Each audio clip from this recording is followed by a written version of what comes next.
If I'm being totally honest, I wasn't super excited for Ghost Town at first.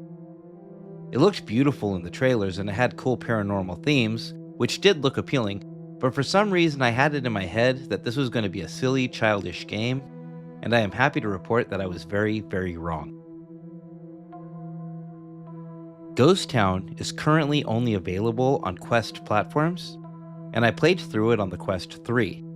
Right away I was blown away by the graphics. The lighting style works very well. A lot of the colors in the game have a kind of dull glow to them, and the Quest 3 seems to handle those colors impressively, where I often find the colors in Quest 3 to be rather bland in contrast to my PS VR2's HDR OLED display. Everything was very sharp, which is where the pancake lens excel over Fresnel lenses, and this might have been the best looking game I have ever seen on the Quest 3 in standalone.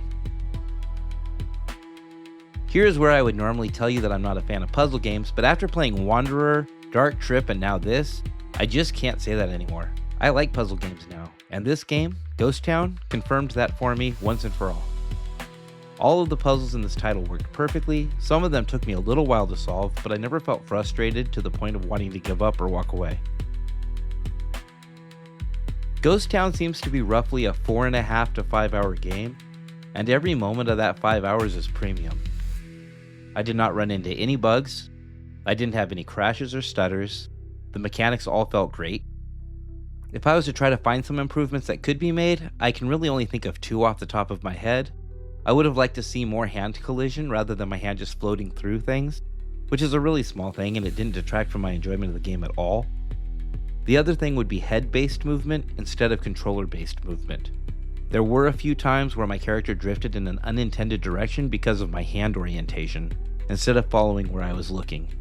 But this is not a combat game, and it was never a real issue in my playthrough.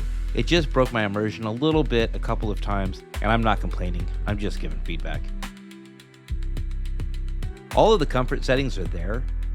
It does kind of throw you in the game with a very brief tutorial about teleportation and snap turning, which is a pet peeve of mine, but it is so brief that I barely had time to be annoyed. It does not prompt you to choose settings though, so you will need to find the menu button and turn smooth locomotion and smooth turning on if you prefer those, like I do. You'll have to turn off vignetting, which is that tunneling effect that games use when you move to combat motion sickness if you don't want it, like I don't. This game also has a standing and a seated mode. The locations in Ghost Town are all expertly designed. I did find myself just kind of enjoying the scenery in some of the areas. The clarity of simple background details like being able to read the pages scattered on the ground, shadow effects, and once again that beautiful lighting really just made the experience so much more immersive and fun. Some of the assets were mildly cartoony if you really looked at them, but the environments overall were just so rich and full of life that I wouldn't have believed this was Quest 3 footage if I didn't record it myself. Now this is not a horror title, but it is thick with creepy paranormal themes. There aren't any jump scares, you're never in any real peril, but it does deal with things like black magic, lost souls, demonic possession, witchcraft, and occult topics, and even has some subtle reference to self-harm, substance abuse, suicide, and hanging. It doesn't really focus on those last topics, but they are brought up in conversation and visual representations. One of my many pet peeves is when a work of fiction brings up occult topics but fails to reference any real occult knowledge. This game did not disappoint me. It had subtle callbacks to actual occult symbolism and involves a depiction of Dantalion, which is an actual listed demon from the Lemigaten's Ars Goetia, which is a detail that amplifies my appreciation for the game a lot. It isn't necessarily a realistic depiction or anything, but it makes such a huge difference when a developer touches on something that is traditional mythology, as opposed to just making up a demon named Frank the Ferocious or some similar nonsense. As if all the people who would be intrigued by the occult aesthetic of this game had never read a book. Having the conflicts of a game represented by an archetypal image just deepens the lore and immersion so much that I get hooked in, and this time it was no different. Throughout Ghost Town's campaign, there are hidden articles that can be collected. I'm not aware of them actually affecting anything, but you might enjoy going back through and making sure that you didn't miss any. I missed 6 of them in my first playthrough. There are no difficulty settings in this game, and I honestly think that the replay incentive for this title is pretty low, which is kinda common for puzzle games in my opinion.